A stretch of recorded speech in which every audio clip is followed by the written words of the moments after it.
why you are here? Yo, what up, what up?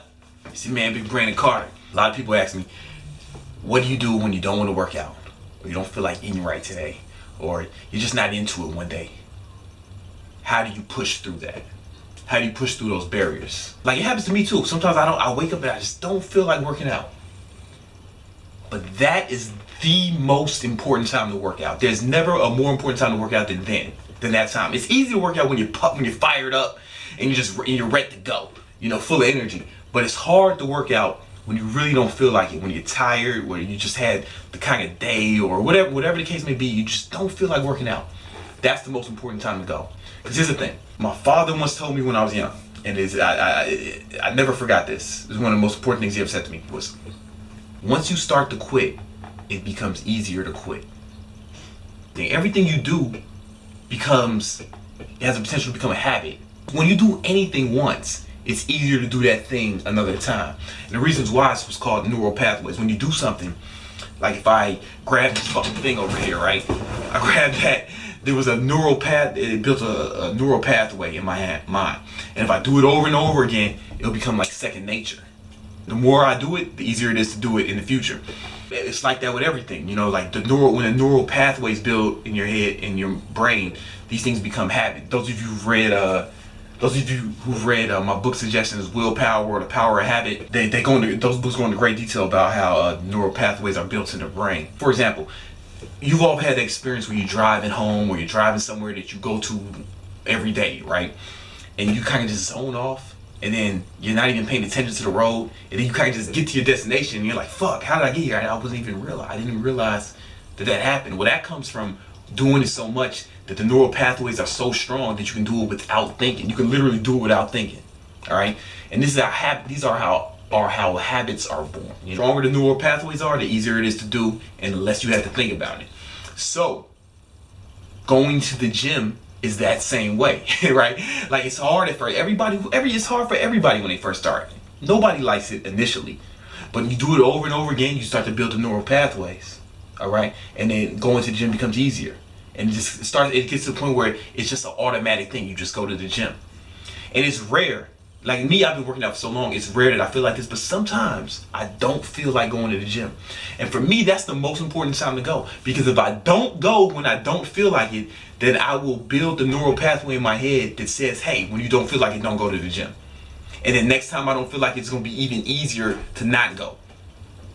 Because every time you do something, it becomes easier to do it again because your brain builds neural pathways, and that's how you remember shit. You know, like Alzheimer's, the disease Alzheimer's, when people forget shit like people's names and faces, it comes from that disease is basically the erosion of neural pathways in the brain. But I don't want to get into all that. You have to build the neural pathways to tell you to do the shit you're supposed to do, whether you feel like it or not. That's what discipline is. Discipline is doing what you're supposed to do when you're supposed to do it, whether you feel like it or not. That's the definition of discipline. So every time you don't feel like going to the gym, or you don't feel like eating right, or you don't feel like going to work, or you don't feel like studying, or you don't feel like reading, but you do it anyway, now you're building the neural pathways in your brain that allow you to be more disciplined. So next time you encounter one of those situations, it'll be easier to do what you're supposed to do. But if you don't, then next time it's going to be harder. If you don't do what you're supposed to do, every time you don't do what you're supposed to do when you're supposed to do it, it becomes easier to not do that again. It becomes easier to be a bitch the next time that shit occurs, next time the situation occurs. And then you build what I call bitch neural pathways. And your bitch neural pathways can become strong too, right? So it's like, oh man, I really should drink more water, but you know, soda tastes good, so I'm just gonna do that instead. That's a bitch neural pathway. That's a bitch neural. You're building the bitch neural pathway. It's gonna be easier for you to act like a bitch the next time, right? Oh man, I don't feel like going to the gym, so I'm just gonna sit home and watch Seinfeld reruns. All right, that's a bitch neural pathway because that's a bitch move. That's a bitch move, right? So you built the bitch neural pathway. So next time you are in one of those situations where you're gonna either act like a fucking G or you're gonna do some bitch, or you're gonna make a bitch move, it's gonna be easier for you to make the bitch move, and it can become. You can fuck around and do it so often just make so many bitch moves, bitch move after another, that now you're habitually being a bitch because you've built the bitch neural pathways are so strong that your go-to response to life is to act like a bitch. Is that how you want to be remembered? I don't know, man. That's not how I want to be remembered, man. What kind of life do you think you're going to have if you've built the habit of not doing what you're supposed to do when you're supposed to do it, whether you feel like it or not?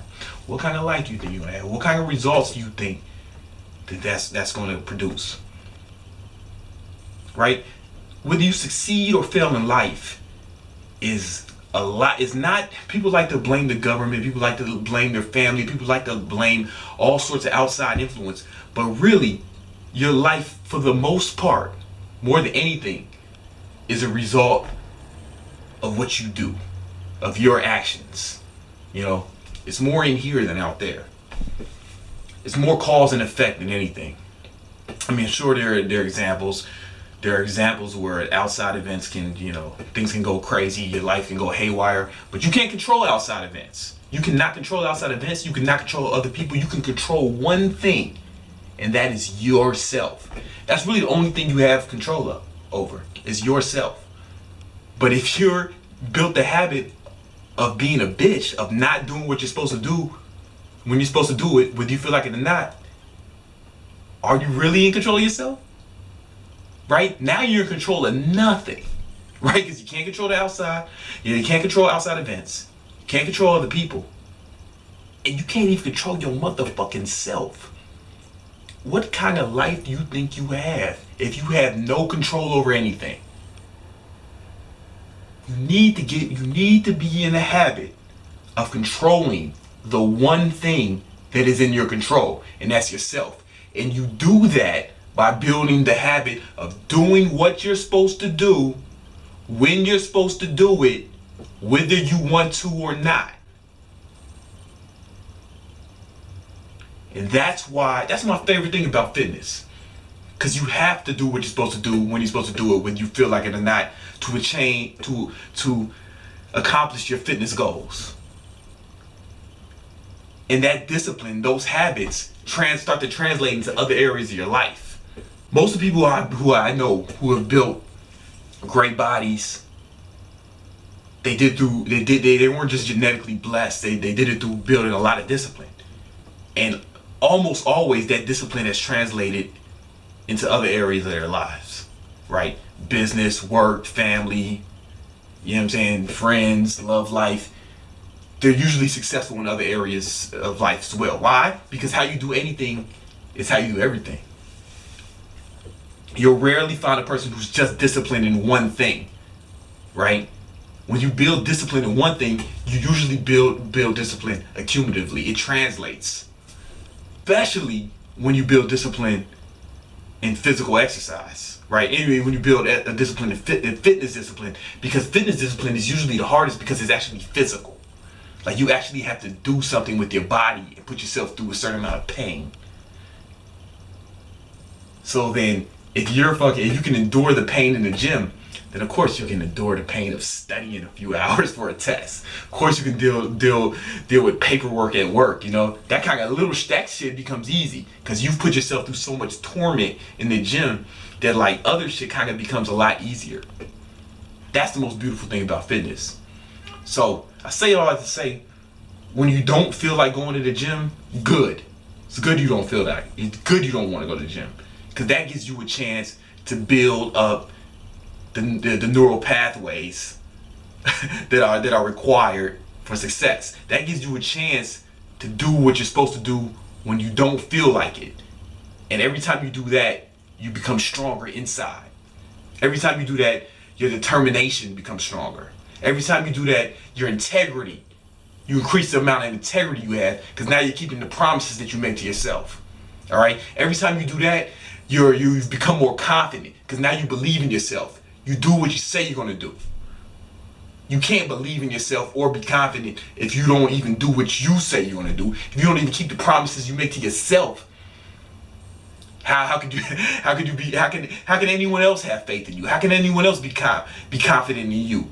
You have to be confident in yourself first, and that comes from doing what you say you're going to do. That comes from doing what you're supposed to do when you're supposed to do it, whether you feel like it or not. That's really, I mean, that's what success is, and like not just fitness, but that's what you need to be successful in fitness, in school, in business, in life, in relationships, any aspect of life. You want to be successful, you have to do what you're supposed to do when you're supposed to do it, whether you want to or not. There is no fucking way around that. There's no way around it. That's how you control yourself. That's how you control the one thing you are in control of, yourself. You are only in control of yourself, or you're not. You're like most people aren't even in control of themselves. So here's the thing: they're not in control of the outside events, not in control of the people, outside people. They're not in control of the outside events, not in control of other people. None of us are. None of us are in control of those two things. But if you're also not controlling yourself, then you have no fucking hope. You have to be in control of yourself. Do what you're supposed to do when you're supposed to do it, whether you want to or not. Every time you do that, you build the neural pathways to do it again. So next time you want to do it, it becomes easier. And then soon it'll be a habit. You won't even have to think about it. Whether you want to or not, you just do it. And once you do that, I don't know, success in everything is pretty much imminent. I hope that helps.